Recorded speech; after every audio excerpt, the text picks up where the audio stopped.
I always believed prom night would mark the beginning of my life, until I found my fiance and my own sister kissing in the dark.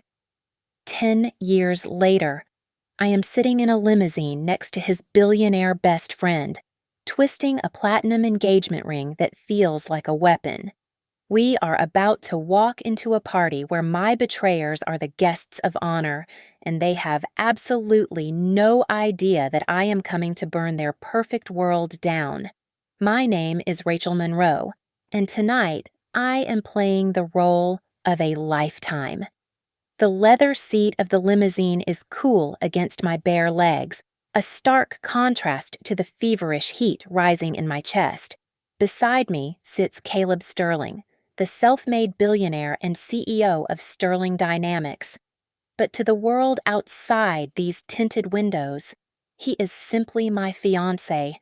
We are idling outside a private venue in Manhattan, the kind of place where the air smells like old money and expensive perfume.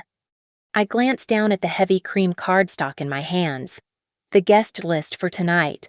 My eyes scan past the names of tech moguls and politicians until they snag on two names that make my stomach lurch. Ethan Hayes and Lily Monroe. They are listed together, naturally. A power couple. Ethan, my ex-fiancé, and Lily, my own flesh and blood. The nausea hits me in a wave, violent and sudden. My hands start to tremble, so I grip the platinum band on my left ring finger. Caleb slid it there only this morning. It feels less like a symbol of love and more like a heavy, cold prop in a play where I do not fully know the ending. Suddenly, the sleek interior of the limo dissolves. I am 18 years old again. I am back in Maple Ridge, Ohio. It is prom night. The air is thick with humidity and cheap hairspray. I am wearing a navy blue dress that took me 3 months of saving to afford. The band is playing our favorite ballad. Ethan is there, his hand warm on the small of my back, guiding me through the crowd. He leans down, his breath tickling my ear. I have a surprise for you later, Rachel. Just wait. I believe him. I believe in the promise of a proposal. I believe in the forever we planned, but then he disappears. I go looking for him, navigating the back hallways to the dressing room behind the stage. The door is cracked open.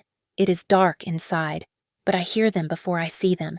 The rustle of taffeta, a low, breathy giggle that belongs to my sister. Don't worry, Ethan whispers, his voice thick with a desire that makes me sick. She will never know. The sound of their kiss shatters my world. The memory snaps shut as Caleb covers my trembling hand with his own. His palm is dry, steady, anchoring me back to the present. The limousine engine hums, a low growl waiting to be unleashed. Are you ready? To face the past, Caleb asks, his voice low and devoid of the warmth he performs for the cameras. I look at him, really look at him. His eyes are dark, intelligent, and frighteningly knowing. He knows about prom. He knows about the betrayal. He is not just a billionaire who fell for a girl from Ohio. He is the former best friend of Ethan, and he has been waiting for this moment just as long as I have. I start, my voice catching in my throat, the air feeling too thin in the cabin. I don't know if I can do this. You can, he assures me, his grip tightening just enough to hurt. They destroyed you once. Tonight, we return the favor. Panic flutters in my chest. I feel safe in his shadow, yet terrified of the machine I have stepped into. Is this justice, or am I just a pawn in a game between two powerful men before I can answer? The chauffeur opens the door. The flashbulbs erupt like lightning, blinding and aggressive. The noise of the crowd washes over us. I step out, my heels clicking on the pavement, Caleb's hand firm on my waist. We walk toward the entrance, through the open double doors, past the velvet ropes. I see them, standing at the far end of the ballroom, under a crystal chandelier that costs more than my parents' house. Are Lily and Ethan? They are holding hands. They are laughing with a group of investors, looking golden and untouchable. They have no idea that the little sister they broke is walking toward them, not as a victim, but as the future wife of the one man Ethan fears. I take a deep breath, inhaling the sharp winter air of New York City. The girl who cried in the rain outside her high school gym is gone. I am not her anymore. I am a surgeon now, and I am here to open up old wounds with terrifying precision. Let's go say hello, I whisper. The memory pulls me back to the sticky gymnasium floor of Maple Ridge High, drowning out the Manhattan luxury around me. I was 18 years old, the newly crowned homecoming queen of Riverton, Ohio, standing next to Ethan Hayes. He was the varsity quarterback, the boy with the golden arm and the smile that made girls trip over their own feet. We were the town's golden couple, the inevitable ending to a perfect American movie. At least, that is what I told myself as I smoothed down the skirt of my navy blue prom dress. My mother, a night shift nurse, had picked up overtime for 3 months straight just to pay for that satin fabric. She wanted me to shine. Earlier that evening, my sister Lily had sat me down in front of her vanity mirror. She curled my hair with terrifying precision, her fingers cool against my neck. "You look beautiful, Rachel," she had said, her eyes meeting mine in the glass. "Just make sure you enjoy the best night of your life." I believed her. I believed everything until halfway through the night when Ethan vanished. I stood by the punch bowl, scanning the room, until a girl from my calculus class leaned in, her breath smelling of smuggled vodka. She whispered that she had seen Ethan slipping down the back hallway toward the drama department's storage rooms, and she had seen Lily following him. My heart hammered a frantic rhythm against my ribs, but I forced a smile. I told myself it was nothing, but the nausea was already rising, a bitter tide in my throat. I walked down the dim corridor, past the janitor's closet, toward the makeshift dressing room behind the stage. The door is slightly ajar. I did not want to look, but I had to. Ethan was pressed against a rack of costumes, his hands tangled in my sister's hair. They were kissing with a desperate, hungry intensity that shattered my innocence in a single heartbeat. Then, I heard Lily's voice, low and mocking, cutting through the silence. "She will be fine." "She is young," Lily whispered between kisses, a cruel smile playing on her lips. "She will forget." The world turned to static. The music from the gym sounded like it was coming from underwater. I backed away, my legs feeling like lead, before turning and sprinting out the emergency exit. I ran into the parking lot, the spring drizzle soaking my hair instantly. I kicked off my silver heels and left them on the cold asphalt, abandoning my corsage in a puddle as I drove home in tears. The aftermath was worse than the betrayal. I sat in our living room, shivering, waiting for my parents to rage, to banish Lily, to do something. Instead, my mother sighed, looking worn out from her shift. "Rachel, honey, listen to me," Mom said, wringing her hands. "Men. Sometimes they get lost, but if he comes back, that is what matters. We cannot tear this family apart over a mistake." My father sat in his armchair, staring at the television, refusing to meet my eyes. His silence taught me a lesson that night. My pain was an inconvenience they were not willing to address. Lily spun a web of lies so fast it made my head spin. She cried, claiming Ethan was drunk, that he thought she was me in the dark. She claimed she was the victim, that she had tried to push him away. "I didn't mean for... I was so scared," Lily sobbed to my parents, performing the role of the terrified sister perfectly. Then came Ethan. He showed up at my door, smelling of peppermint gum and shame. He blamed the pressure of the scouts, the spiked punch, the heat of the moment. I don't know what happened. I swear. "Rachel." It was like I wasn't even me, he pleaded, grabbing my hands. "Please, Don't throw away everything we have, caught between my mother's pressure to keep the peace, the town's expectation of their perfect couple, and my own foolish heart. I broke. I nodded. I let him hug me. But inside, a hairline fracture had appeared on my soul. The next night, in the gravel parking lot of a Sonic Burger, Ethan handed me a small velvet box. Inside was a thin silver band with a microscopic diamond, likely bought with his allowance. "Marry me," he said, the neon sign buzzing overhead. "After college. We will make it official.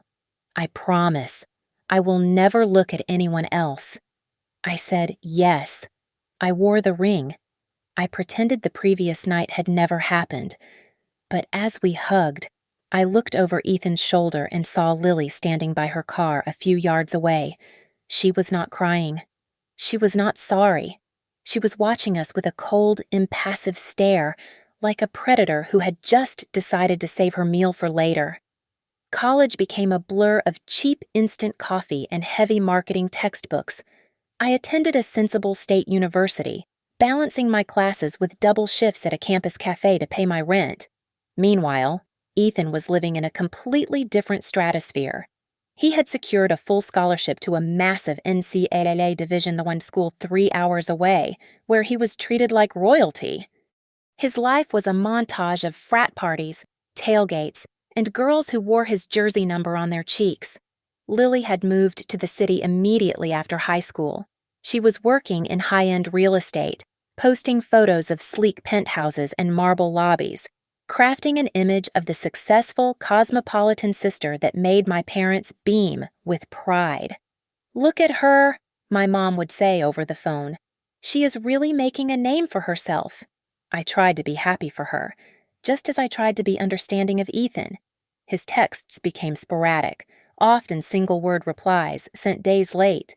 He blamed his grueling training schedule, yet his Instagram stories showed him holding red plastic cups in crowded basements at 2 a.m. I buried the suspicion deep in my gut, telling myself he was just getting the partying out of his system before we settled down.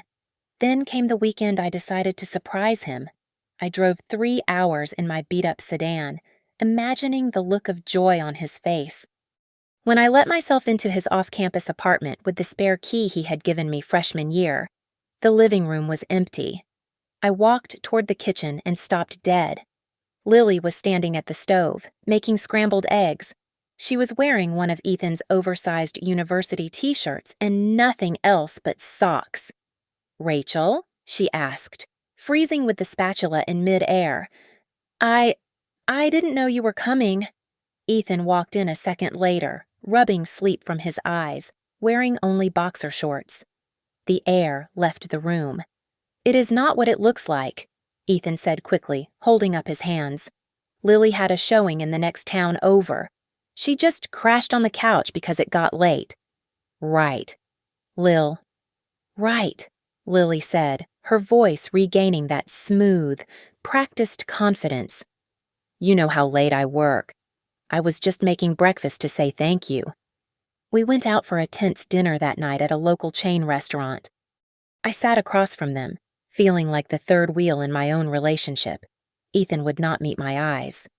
"Rachel, listen," he said, pushing his pasta around the plate. "About the wedding, I think we should wait. Financial stability is important, and I just don't want us to struggle." "I understand," I said quietly, though the food turned to ash in my mouth. By senior year, the distance between us felt like an ocean. I saw a posting for an internship at Northbridge Collective, a prestigious creative agency in New York City. It was a long shot, but I applied. When I got the acceptance letter, it felt like the first breath of fresh air I had taken in years. I packed my bags and moved to a shoebox apartment in Brooklyn, finally choosing my future over waiting for a boy who barely called. New York was brutal and exhilarating. My bosses at Northbridge noticed my work ethic immediately. I was good at spinning narratives, good at understanding what people wanted. I started building a real career, though I still wore Ethan's cheap silver engagement ring on a chain around my neck. tucked under my blouse like a shameful secret. Lily and Ethan, meanwhile, seemed to be orbiting each other constantly. They were both working downtown now, and every time I called them out on how often they were together, Lily would laugh, a light, tinkling sound that made me feel crazy. "You are so insecure. Rachel," she would say, "you doubt too much. And honestly, that clinginess is going to make you lose him." Then came the night that shattered the last of my illusions. I was working late at the agency, the office dark except for the glow of my monitor. My phone buzzed on the desk. It was a group message from my mother, including my father. Lily and Ethan. I opened it. The first thing I saw was a photo of a hand. Lily's hand adorned with a massive, sparkling diamond ring. Ethan was in the background, grinning, holding a bottle of champagne. Then I read the text from Lily. "Surprise. We know this is untraditional, but Ethan and I realized we are soulmates. It has been over between you two for a long time. Right? Rach. We didn't want to bother you since you are so busy with your little job. But we are getting married." I stared at the screen, the blue light stinging my eyes. There was no apology, no conversation, just a notification that my sister had stolen my life for the second time, and my fiancé had let her. I reached up and ripped the silver chain from my neck, the metal snapping against my skin, and threw the cheap ring into the trash can under my desk. The glow of my phone screen was the only light in my cramped Brooklyn apartment, casting long, distorted shadows against the peeling wallpaper. I sat on the floor, my back pressed against the cold radiator, staring at the image that had just destroyed the last shred of my naivety. It was a photo of Lily and Ethan. He had his arm wrapped possessively around her waist, and she was holding up her left hand to catch the light, showing off a diamond that was at least twice the size of the one he had given me. They looked radiant, victorious, and completely unbothered by the wreckage they had left behind. Underneath the photo, the caption read, "Sometimes the road is winding, but true love eventually finds the right destination. So sorry for the confusion, but the heart wants what it wants." I felt a hollow laugh bubble up in my chest, bitter and dry. I dialed my mother's number, desperate for someone to tell me this was a nightmare. She picked up on the second ring, but her voice lacked the outrage I needed. "Rachel, honey, listen to me," she said, her tone soothing, the way one speaks to a hysterical child. "Please do not make a fuss. Family is all we have, and we need peace. You are still young. You will meet someone better, someone who is actually right for you." "She stole him. Mom," I whispered, tears streaming down my face. Again. "Oh, stop it," she sighed. "You need to forgive, to let go. Holding on to grudges will only make you ugly inside. You should come to the wedding. Show them you are the bigger person." I hung up and called my father. He answered, but the silence on the line was deafening.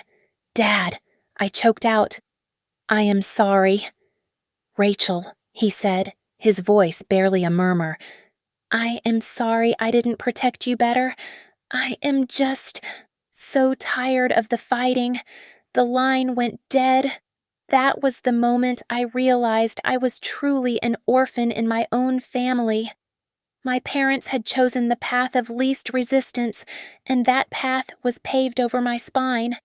For the next 6 months, I existed in a gray fog. I stopped eating. My clothes began to hang off my frame like they belonged to someone else. I threw myself into my work at Northbridge Collective, clocking 16 hours a day just to avoid going home to the silence.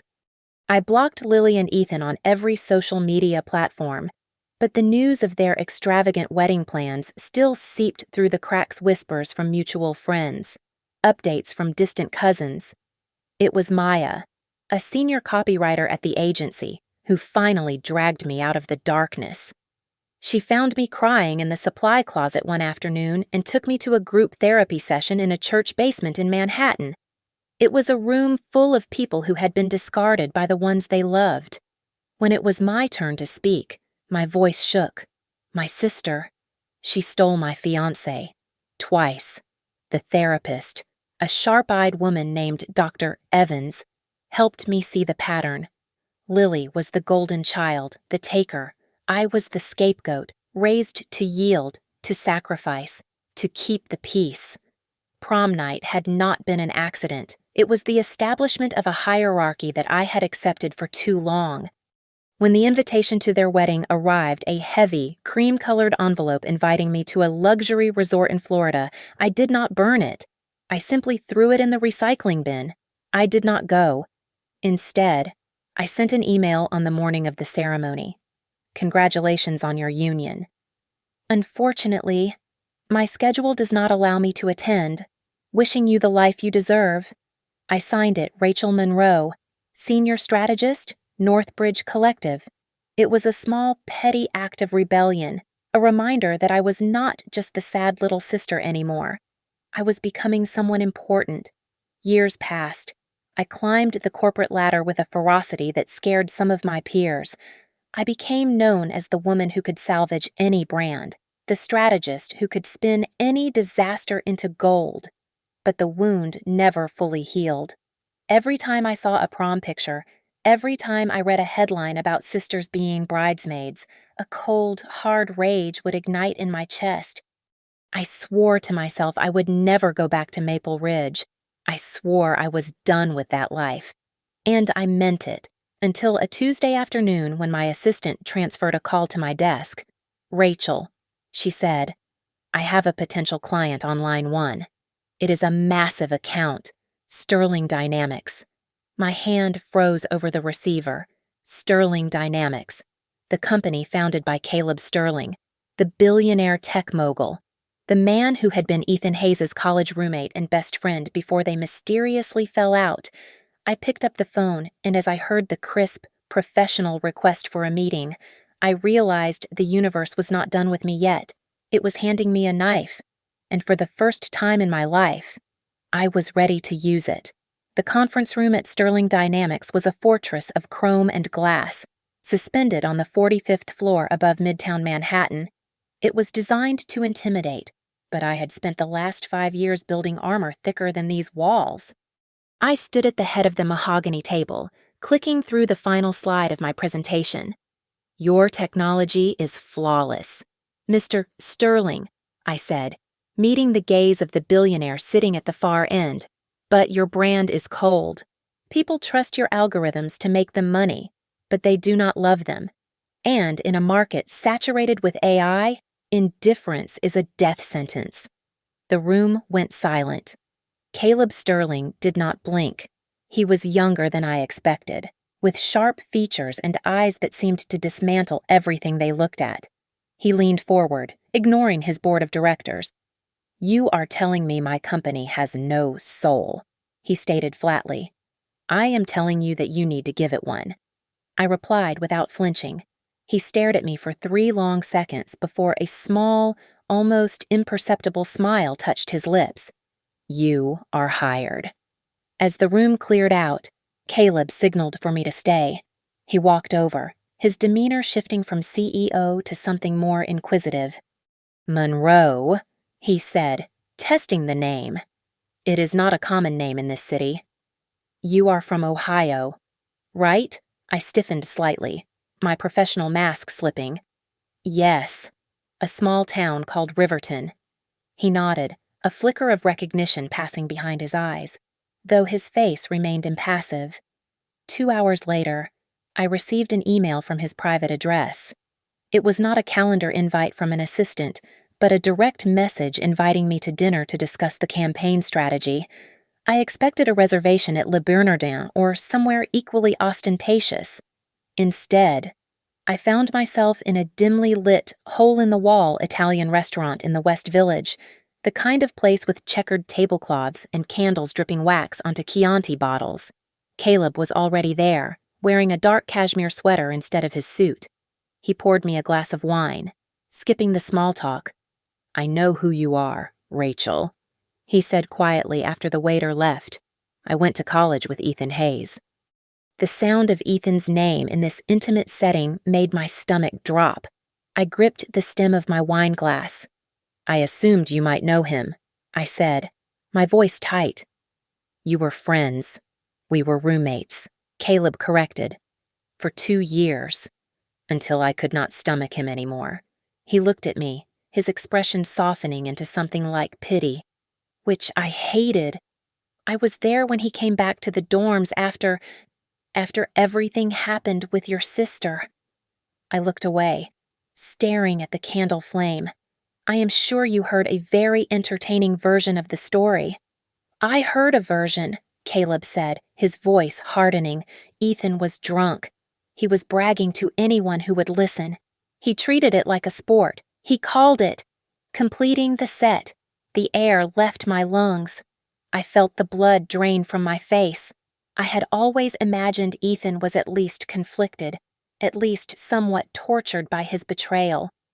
To hear that my heartbreak, the total destruction of my self-worth, had been a locker room punchline for a group of frat boys was a new kind of violence.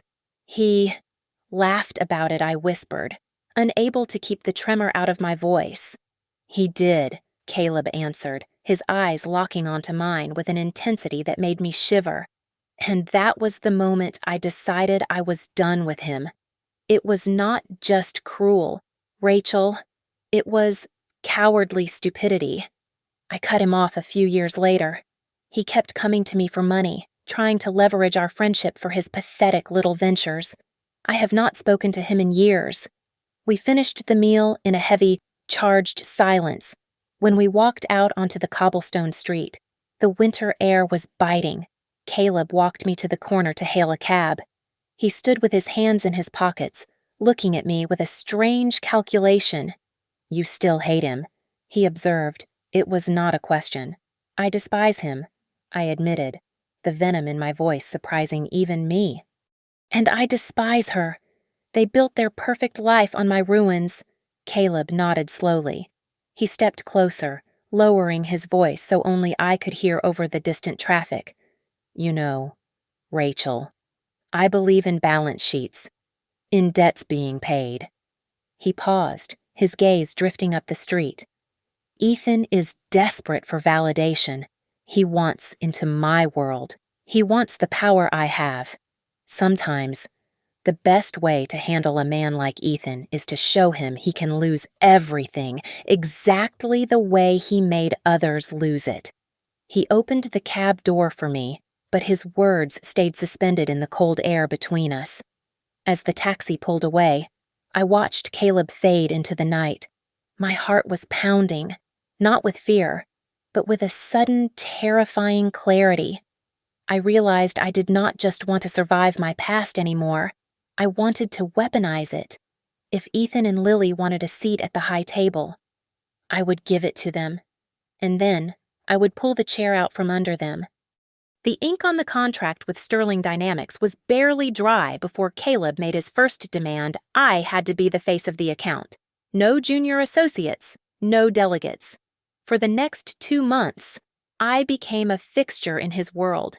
I stood beside him at fintech summits and sleek convention centers and drank champagne at gallery openings that cost more than my college tuition. To the outside world, I was his trusted brand strategist. But in the echo chamber of New York's elite, the whispers began to mutate. Who is she? Is she sleeping with him? The rumors were the smoke signal we needed. It took exactly 3 weeks for the wind to carry that smoke to Ethan Hayes. I was sitting at my desk when the email pinged.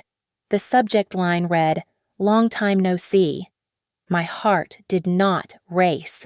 It slowed down, beating with the heavy, methodical rhythm of a war drum. Ethan was fishing.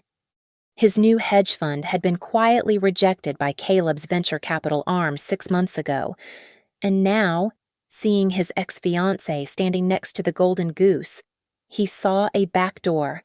I agreed to meet him for coffee at a bustling cafe in Soho. It was neutral ground, loud enough to discourage eavesdropping but intimate enough for a confession. I arrived 5 minutes early, slid my phone onto the table face down, and pressed record. Ethan walked in looking expensive.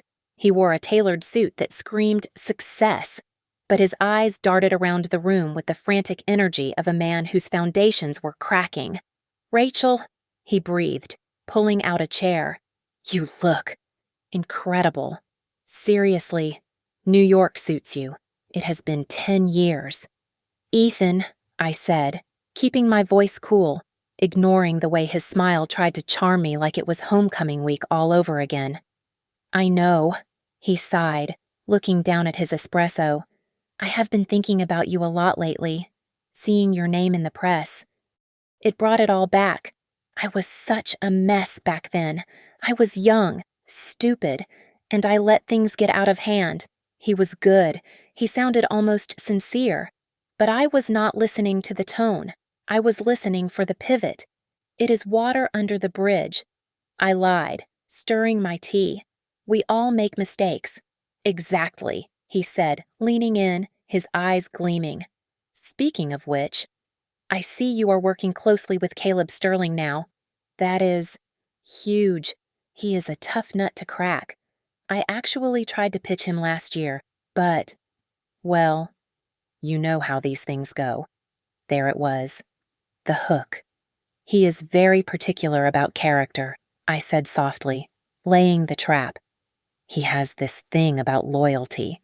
It reminds me of how we used to be before, well, before prom." Ethan flinched. He took a nervous sip of his coffee. "Look, Rachel, about prom," he started, his voice lowering to a conspiratorial whisper. "You have to understand. Lily, she has this way of getting what she wants." I tried to say no. I told her I loved you, but she just kept pushing. I was weak, yeah, but it was mostly her idea. I mentally pinned that sentence to a wall. It was mostly her idea. He had just handed me the ammunition to blow his marriage apart. "I believe you," I said, and the relief on his face was pathetic. While I was reeling in Ethan, Caleb was working on the public front. He appointed me as his personal image consultant, a vague title that required me to accompany him to high-profile charity galas. The press ate it up.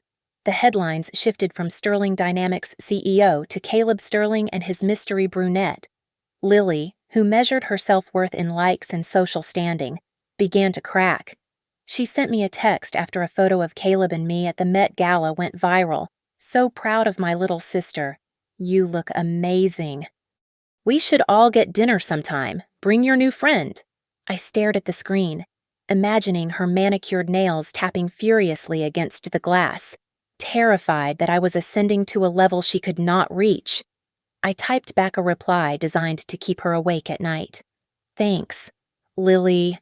Caleb is great. He is actually really interested in family history.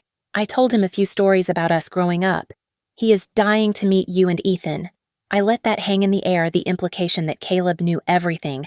That judgment was coming, but she did not know in what form. That night, Caleb called me to his office. The city lights sprawled out below us, a grid of electricity and ambition. He poured 2 glasses of scotch and slid a tablet across the desk.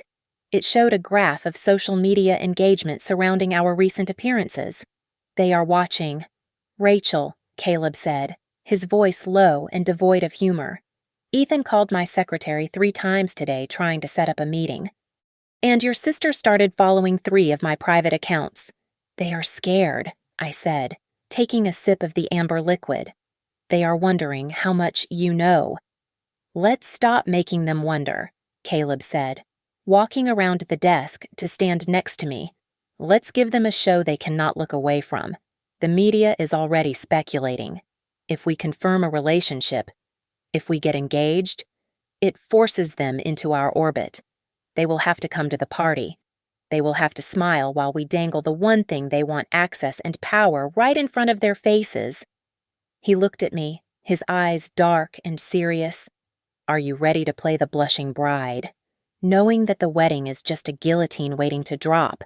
I looked at my reflection in the glass, superimposed over the city. "I have been ready for 10 years, I whispered. Let's ring the bell. The plan began with an orchestrated slip of the hand. Caleb and I left a charity auction at the Pierre Hotel, and for exactly 10 seconds, I let my fingers interlace with his in full view of the waiting press. 2 days later, a leading financial lifestyle magazine ran the photo with the headline, "Reclusive Billionaire Caleb Sterling. Seemingly finds someone special." It was the bait, and my family swallowed it whole. To celebrate the 5th anniversary of the Sterling Impact Foundation, Caleb sent VIP invitations to Ethan and Lily. The pretext was professional, a note about exploring potential joint investment opportunities, but we knew their vanity would not allow them to refuse. They arrived at the gala, which was held in a glass-walled conservatory overlooking the Hudson River, dressed as if they were royalty. Lily wore a dress covered in sequins that screamed for attention, while Ethan adjusted his cufflinks every 30 seconds, a nervous tic I remembered from high school. I waited until they were settled with champagne before I made my entrance. I wore a slip dress of liquid silver silk, devoid of lace or glitter, paired with the diamond earrings Caleb had loaned me from his family vault. When I walked to Caleb's side, he placed a possessive hand on my waist. "Ethan?" "Lily," Caleb said, his voice smooth as velvet. "I am so glad you could make it. I want you to officially meet my partner in all things, Rachel."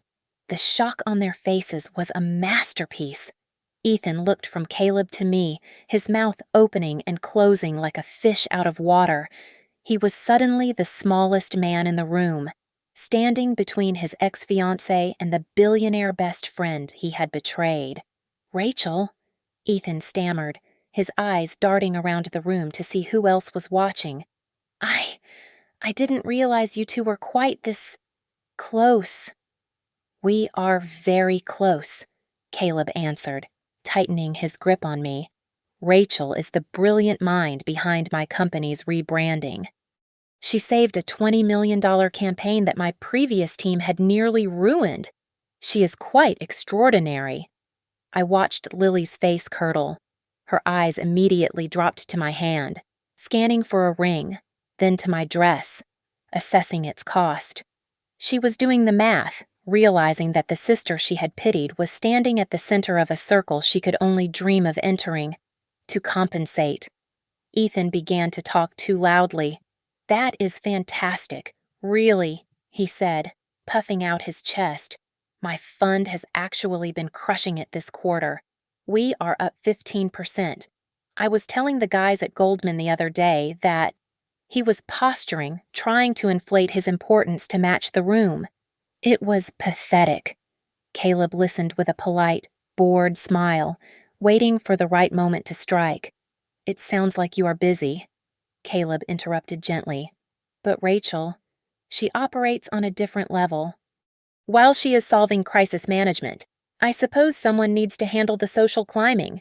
You are very good at networking." "Lily?" It was a beautiful, backhanded compliment. Lily flushed pink, sensing the insult but unable to react without making a scene. Later in the evening, I watched from behind a pillar as Ethan cornered Caleb near the bar.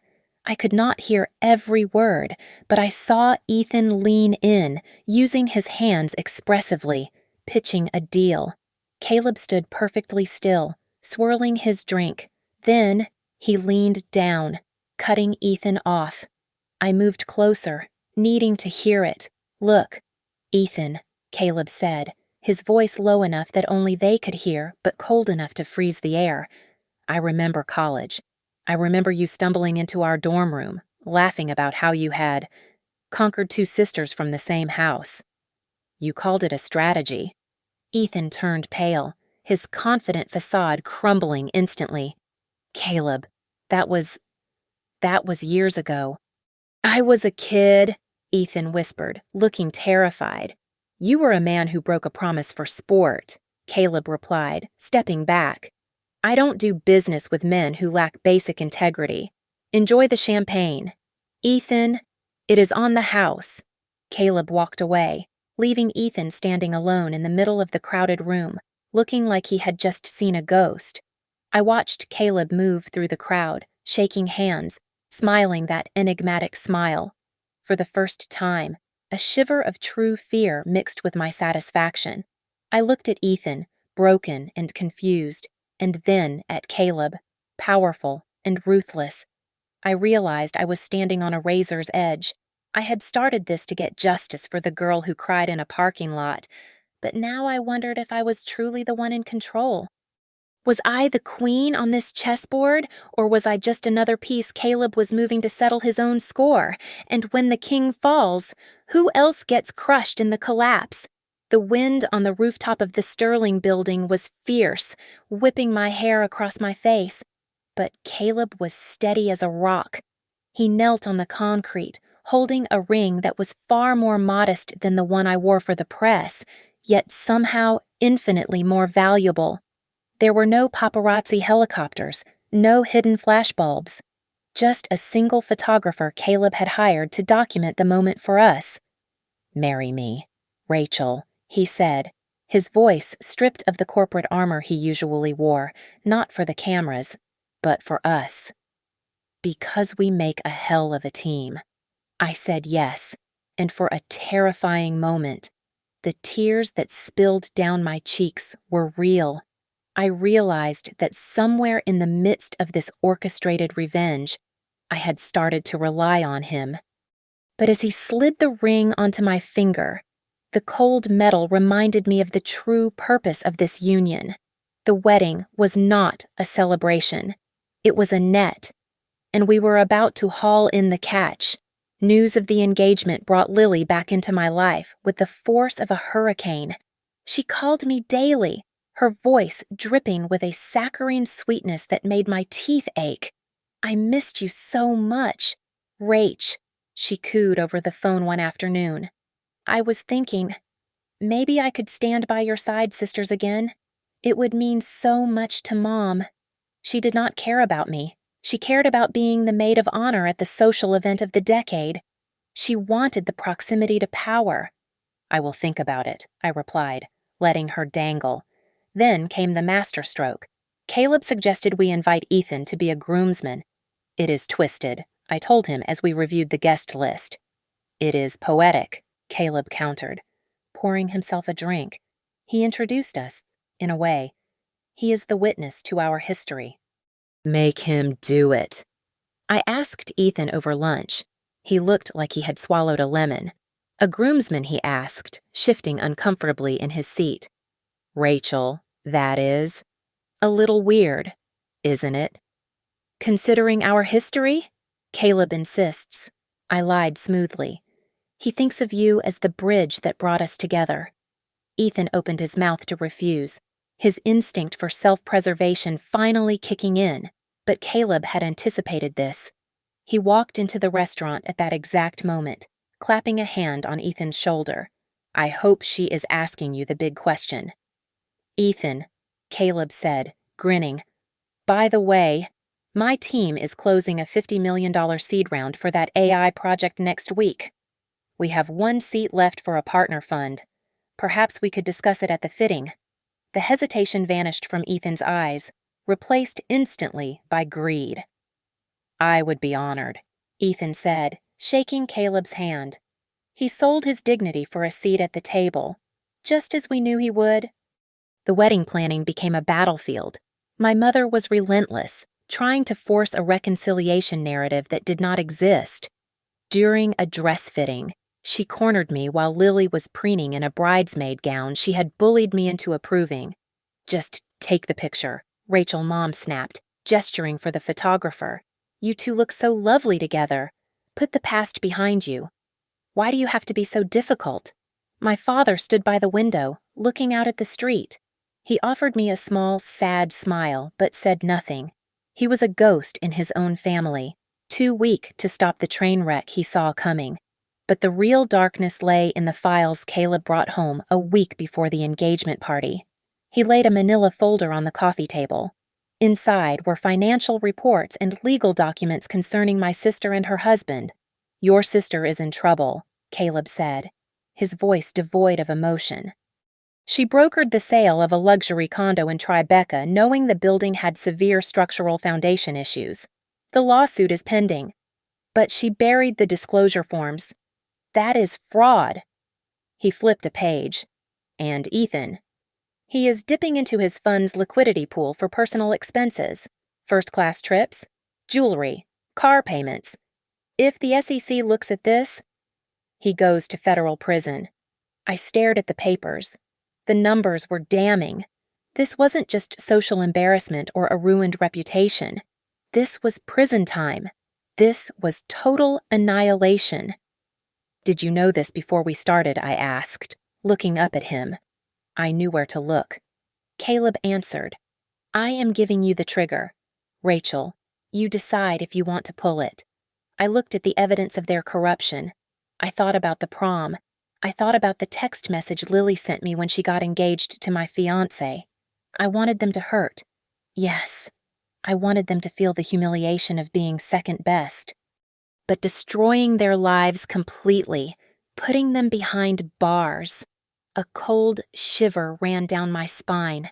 I realized I was standing on a precipice. The line between seeking justice and becoming a monster had blurred, and I was no longer sure which side of it I was standing on. Are we going too far? I whispered. Caleb just looked at me, his eyes unreadable in the dim light. That depends, he said softly. How much do you think your freedom cost? The engagement party was held at the Azure, a sprawling glass-fronted resort on the edge of the Hamptons. The air smelled of salt water and expensive perfume, a mix that should have been intoxicating but instead made me feel nauseous. As I walked into the ballroom on Caleb's arm, I felt less like a bride-to-be and more like a defendant walking into a courtroom where the verdict had already been decided. Every eye in the room was fixed on us. My mother was standing near the buffet, beaming with a pride that felt entirely unearned, clutching a glass of champagne like a trophy. Beside her stood Lily, wearing a smile that was too bright and too tight, playing the role of the supportive sister while her eyes scanned the room for anyone more important to talk to. Ethan stood next to her, adjusting his tie, looking the part of the polite, successful brother-in-law, acting as if he had never broken a single promise in his life. Caleb leaned down to my ear, his breath warm against my neck. I have arranged a special presentation for later, he whispered, his hand resting possessively on the small of my back. I want to publicly thank the people who made me who I am.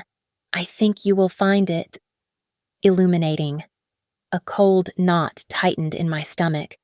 I looked at him, searching for mercy in his eyes, but I found only the hard, unyielding resolve of a man who had waited years to settle a score.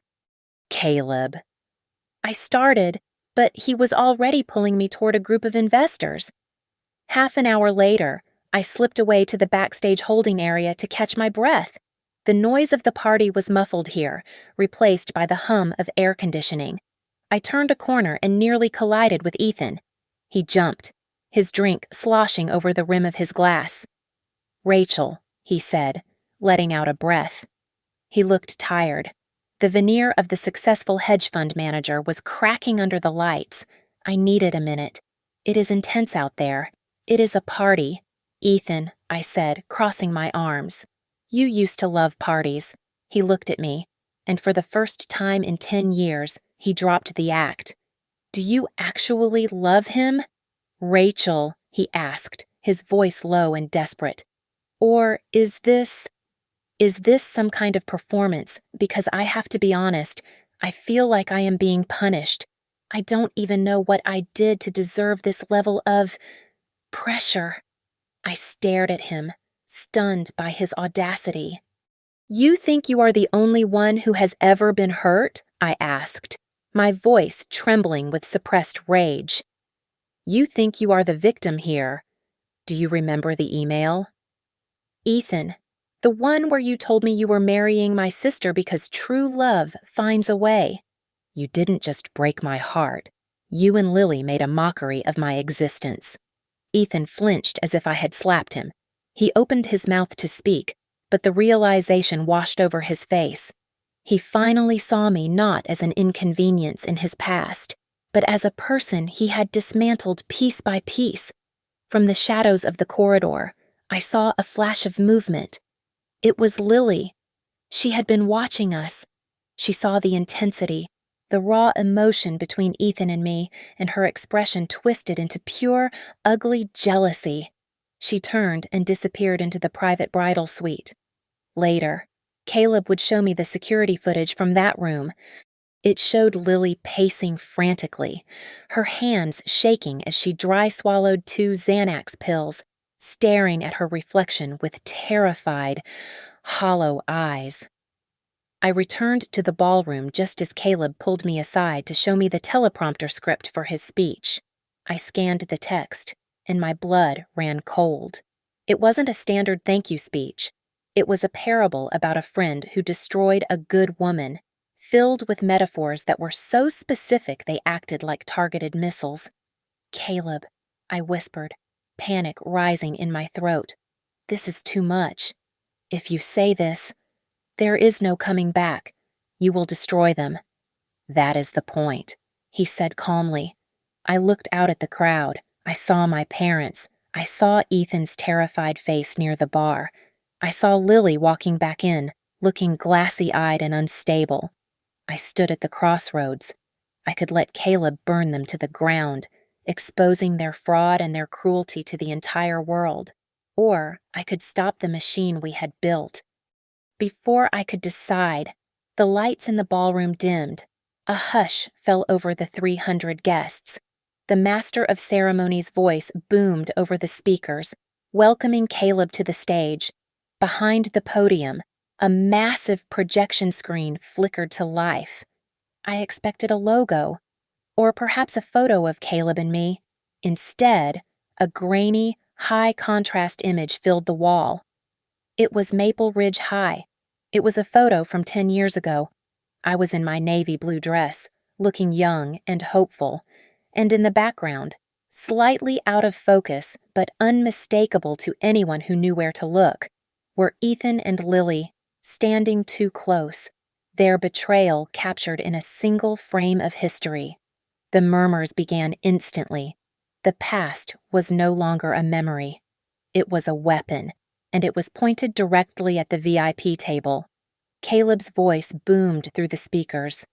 "I want to talk about loyalty," he began, gripping the podium with white-knuckled intensity. "And about a girl who was 18 years old when she was betrayed by the 2 people she trusted most in this world. I want to talk about an old friend who treated conquering 2 sisters like a sport, like a joke to be told in a locker room." The murmurs rippled through the crowd like a tidal wave. I saw Ethan freeze in his seat, his face draining of color. Lily looked as though she might faint, her hand flying to her throat. This was it, the moment of total destruction we had planned for months. But as I looked at their terrified, pathetic faces, something inside me shifted. It was not forgiveness, but it was a sudden, piercing clarity. I stepped up onto the stage, the silk of my dress rustling softly. "Caleb," I said, placing a hand on his arm to silence him. "Stop." He looked at me, his eyes wide with surprise, but he stepped back. I took the microphone from the stand. My heart was hammering against my ribs like a trapped bird, but when I spoke, my voice was steady and rang clear through the hall. "It is true," I said, looking out at the sea of faces, refusing to flinch under the glare of the spotlights. There was a prom night, there was a betrayal, and for 10 years, I let that single night define every choice I made. I turned my gaze directly to the VIP table, locking eyes with my past. "Ethan, Lily, I am not standing here tonight to execute you in front of an audience." The silence in the room was suffocating. You could hear a pin drop. "I brought you here," I continued, my voice gaining strength, "because I wanted you to feel what it is like to be powerless." I agreed to this engagement, to this fast-tracked romance, because I wanted to force you to look at the wreckage you left behind. A collective gasp went through the room. I saw Caleb stiffen beside me, but I did not look at him. But somewhere along the way, I said, finally turning to the man standing beside me, I realized that by trying to hurt you, I was becoming a twisted version of the people who hurt me, and I refused to be that person. I looked back at Ethan and Lily, who were trembling. Caleb has files. He has evidence of financial mismanagement at your fund. Ethan, he has proof of the fraud in your real estate deals. Lily, he was going to release them to the press and the authorities tonight. Ethan slumped in his chair, the realization of the trap washing over him. Lily covered her mouth, her eyes wide with panic as she thought of the potential jail time. But I am not going to let him, I declared, tossing the cue cards onto the floor. If you destroy your lives because of your own greed and dishonesty, that will be your choice. It will not be my victory. I am done playing this game. I turned to Caleb. The anger in his eyes had vanished, replaced by a look of profound, dawning respect. He stepped forward and took the microphone back. But not to fight me. I take full responsibility, Caleb said, his voice quiet but carrying to every corner of the room. I wanted to play the god of justice. I was obsessed with fixing a wrong from the past. But Rachel is right. Tonight ends here. There will be no leaks, no lawsuits from my side. The tension in the room broke, replaced by a confused, heavy silence. I looked down at my hand. The platinum ring shimmered under the stage lights. It was beautiful, but it was heavy with a history I needed to shed. I slid the ring off my finger, Rachel Caleb whispered, his composure finally cracking. I cannot keep this, I said, placing the ring in his palm in front of 300 witnesses. Not like this. I need to know if I am marrying you because I love you, or because we were partners in a war. I need time to find out who I am when I am not fighting a ghost. I turned and walked off the stage. Ethan stood up, stammering, trying to save face. Wait, this is all a misunderstanding. I never. But the investors around him were already turning their backs. They had heard enough. They saw a man who betrayed his friends and lived carelessly. His punishment had begun, not by my hand, but by the inescapable truth of his own character. I walked out of the hotel and down the wooden steps to the beach. The wind off the Atlantic was freezing, but it felt clean. I kicked off my heels and let the cold sand seep between my toes. Footsteps crunched behind me. It was Caleb. He stopped a few feet away, respecting the distance between us. If not for revenge, he asked, his voice nearly lost in the wind. How will you choose yourself? I looked out at the dark, churning ocean. I felt lighter than I had in a decade. I think, I said, turning to give him a tired but genuine smile, that I will start by answering that exact question. And the answer will not start with your name, or Ethan's. I turned back to the water and started walking along the shoreline. I did not know where I was going next, but for the first time in my life, the direction was entirely mine. Thank you so much for listening to my story. Please comment below and let us know where you are listening from. I would love to connect with you all. Make sure to subscribe to the Lily Revenge Stories channel, like this video, and hit that hype button so this story can be heard by even more people.